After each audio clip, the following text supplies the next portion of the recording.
Kamusta kayo lahat? Dito ako ngayon sa Town and Country sa Molino. Galing ako rito kahapon. Ngayon susubukan kong mamimili. May dala rin akong trap. Okay, so medyo mainit ngayon. Ang oras ngayon ay alas 11.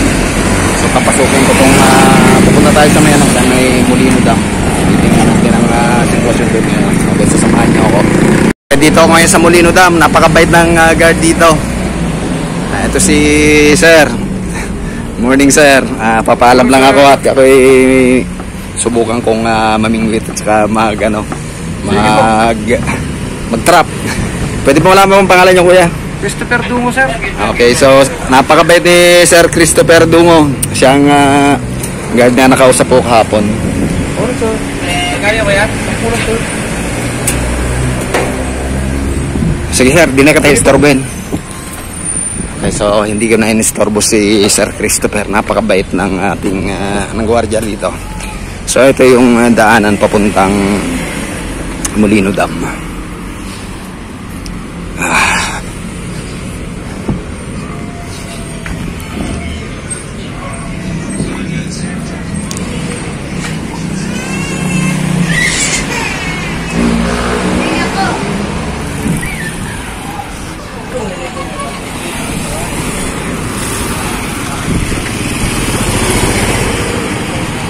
Okay, so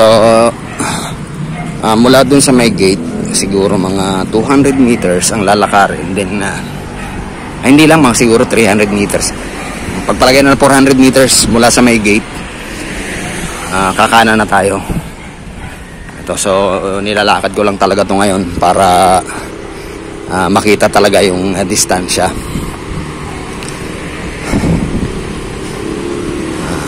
Kahapon galing na ako rito.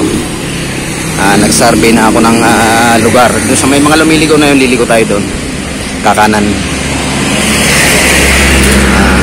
Nagpaalam ako sa guard kung pwedeng dumaan dito papunta sa Molino Dam. Okay naman daw, sabi kahapon. Then bumalik ako ngayon. Ngayon ay linggo.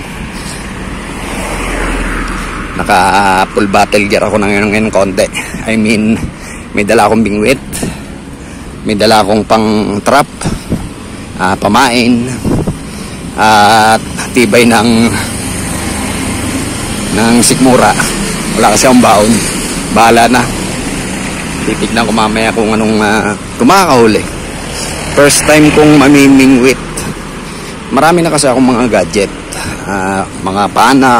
Gumagawa kasi ako ng mga pana. Mga bingwit. Mga trap. Minsan hindi ko pa talaga nasubukan lahat yung mga to. Kaya ngayong araw na to, makakasubok siguro ako ngayon. So ito, malapit na tayo lumiko.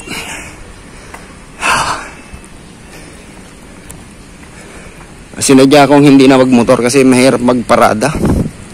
Parang walang paparadahan kung nakamotor. Kasi dati, nung last year, na huling may nag-video kasi na ito nung last year, itong Molino Dam. Bukas pa yung gate. Ngayon, naka-welding, kaya hindi na maipapasok ang mga motor kasi nakikita ko noon yung mga motor pwedeng dinadala nila sa loob. Ayun, natatanaw ko na yung dam. Tanaw na natin yung dam. Nagbabaybay ngayon ako sa kalsada kasi masikip ang daan. Pagka dalawang sasakyan nag-asalubong, parang sobrang sikip na. Kaya nagigilid-gilid lang ako. Dito ako sa may parting damuhan dumadaan. Ayan ang parte ng damo. Kahapon marami naliligo Ngayon wala. Kasi maambon. Pero sabi ng iba, mas maganda raw mamingwit kapag umaambon o malabo ang tubig. Kagabi umulan, tas kaninang umaga umulan din. Siguro pwede siguro ngayon. Ito siguro yung sinasabi nilang pagkakataon. Okay, so paakyat na tayo ngayon sa dam.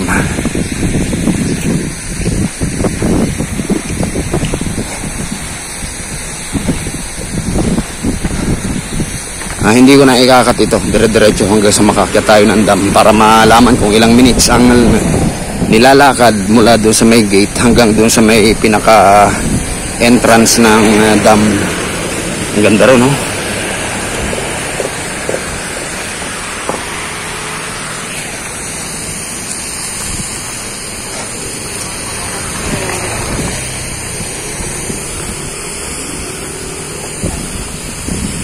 Parang ako lang yata mag-isa ngayon, ah. Wala yatang mga namimingwit.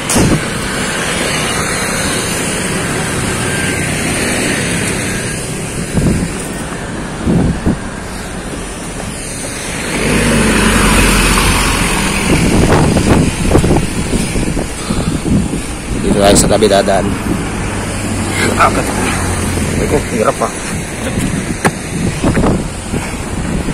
Baka kasi masagi. Baka masagi tayo. Ayan, oh. Ang liit ng kalsada.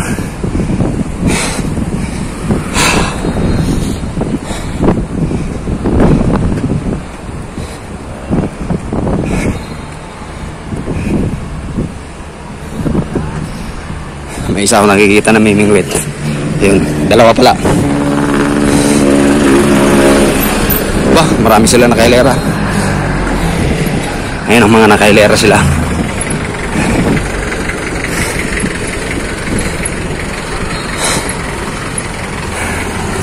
Sa may entrance, may barangay hall. Papaalam muna ako. Dito yung mga namimingwit, oh. Nakahilera yung mga motor.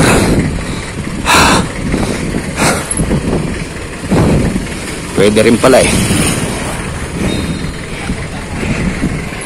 Kaya may barangay tanod. Papaalam tayo. Sir, excuse. Papaalam sana mamingwit. Okay lang, sir? Mamingwit lang ako. Thank you po.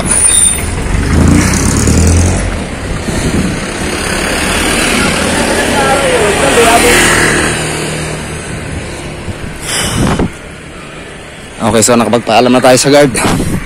Pwede na raw. Ayan, kung ano ginagawa nila, ganyan ang gagawin ko. Over the backwood. Papatayin ko muna tong camera.